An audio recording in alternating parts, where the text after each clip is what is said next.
দিনটা ছিল 11 সেপ্টেম্বর, আর ওই দিনটা ছিল আমার একটা শ্যুট। আর ওইটা ছিল বঙাইগাঁওতে, কিন্তু আমাদের যাওয়ার কথা ছিল ট্রেনে। বাট সময়ের কিছু অসুবিধার জন্য ট্রেনটা মিস হয়ে গেল। তো ওই সময়টাতে আমরা একটা প্রিমিয়াম কোয়ালিটির বাসও পেয়ে গেলাম, আর আমরা রোডের দিকে রওনা দিয়ে নিলাম। আর দেখো, দেখতে দেখতে আমরা বঙাইগাঁও পৌঁছেও গেলাম। যারা যারা বঙাইগাঁও থেকে দেখছো, অবশ্যই তারা এই জায়গাটাকে চিনছো। কি ঠিক বললাম তো? আর এখন যে লোকেশনটা আমাকে দিয়েছিল, ওই লোকেশন অনুযায়ী আমি চলে গেলাম। আর দেখো, দেখতে দেখতে স্টুডিও পৌঁছেও গেলাম। তারপর দেখি যে সবাই মডেলকে নিয়ে প্রস্তুত হয়ে গেছে। তারপর আর কি ওদের কাজ স্টার্ট করে দিল। ফার্স্ট ক্রিম্পিং করছিল। আর জানো, যে আমার মেকআপ আর্টিস্ট ছিল, সে এতটা সুইট ছিল যে কি বলবো। আর ওইখানে ইচ অ্যান্ড এভরিওয়ান এতটা সুইট ছিল যে কি বলবো তোমাদের।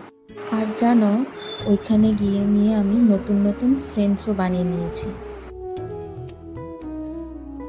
তারপর দেখো, এদিকে আমার 70% মেকআপ ডান। আর তারপর আমাদের জন্য, মানে মডেলদের জন্য, খাওয়া অর্ডার দিয়েছে। আর খাওয়াতে ছিল বিরিয়ানি। কিন্তু আমি তো বিরিয়ানি খুব একটা ভালো পাই না, তথাপিও খেয়ে নিয়েছি কারণ ভীষণ খিদে পেয়েছিল। তারপর খেয়ে উঠে দেখো, আমার হেয়ার স্টাইলটা কমপ্লিট করে নিল। আর দেখো, এটা ছিল আমার ফাইনাল লুক। কেমন লাগছে অবশ্যই কিন্তু জানাবে দে। আর ওইদিকে দেখো, সব মডেলরা বসে আছে, কারণ ফটোগ্রাফার এখনও আসেনি। আর যেহেতু আমি দূরের থেকে এসেছি, তাই আমার শ্যুটটা ফার্স্টেই করে নিয়েছে।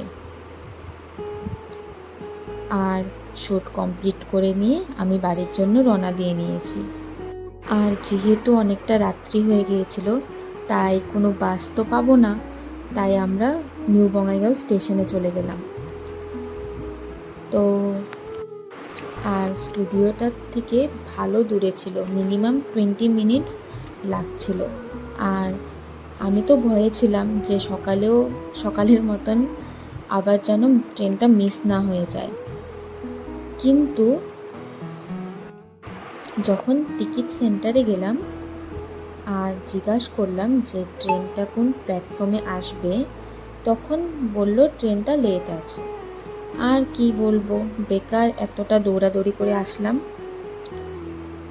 আর ওইখান থেকে বলছিল যে প্ল্যাটফর্ম 3-তে ট্রেন আসবে, ঠিক আছে। কিন্তু কিছুক্ষণ পর অ্যানাউন্স করে যে প্ল্যাটফর্ম 4-এ আসবে। কি আর বলবো, আবার তাড়াতাড়ি করে নিয়ে চলে গেলাম প্ল্যাটফর্ম 4-এ। আর দেখো, ট্রেনে আমরা বসে গেলাম। আর ট্রেনটা কামাখ্যা এক্সপ্রেস ছিল, নিউ বঙাইগাঁও থেকে বরপেটা রোড ডাইরেক্ট। তো বেশি সময়ও লাগেনি। দেখো, রোডে আবার পৌঁছেও গেলাম তাড়াতাড়ি করে নিয়ে।